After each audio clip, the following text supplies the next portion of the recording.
सांगोला शहरात लागलेल्या भीषण आगीत एक घर जळून खाक झाले। भर दुपारी लागलेल्या या आगीमुळे घराच्या आजूबाजूच्या परिसरालाही धोका निर्माण झाला होता। मात्र सांगोल्यातील पत्रकार सूरज लवटे यांनी तत्परता दाखवत अग्निशामक विभागाला ही घटना कळवली आणि पुढील अनर्थ टळला। सांगोला कडलास रोडवरील सांगोला महाविद्यालयाजवळ असलेल्या भुईटे वस्तीजवळ ही घराला आग लागली। या आगीत घरातील संसारोपयोगी साहित्य जळून खाक झाले।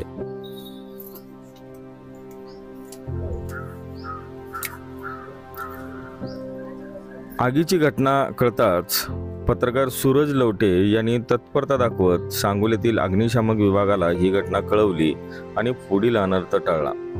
त्यामुळे या घराच्या शेजारची आजूबाजूची घरं आगीपासून बचावली। भुईटे वस्तीवर असलेल्या एका घराला भर दुपारी आग लागली आणि या आगीत घरातील संसारोपयोगी साहित्य जळून खाक झाले। याबाबतची माहिती पत्रकार सूरज लवटे यांनी अग्निशामक विभागाला कळवताच अग्निशामक विभागाच्या बंबनं तातडीनं इथं मदत कार्य सुरू केलं।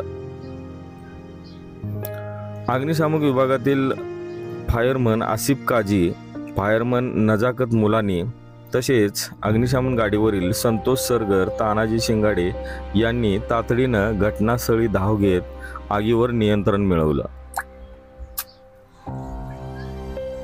तोपर्यंत आगीनं रौद्ररूप धारण केलं होतं। ह्या आगीत या घरातील संसारोपयोगी साहित्य जळून खाक झाले। सांगोला अग्निशामक विभागानं या घटनेची माहिती मिळताच तातडीनं आगीवर नियंत्रण मिळवण्याचा प्रयत्न केला।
आपण सांगोला पॉलिटिक्स हे YouTube चॅनल जर पहिल्यांदा पाहत असाल तर नक्की सबस्क्राइब करा आणि तालुक्यातील प्रत्येक बातम्या, ताज्या घडामोडी काही क्षणात जाणून घ्या।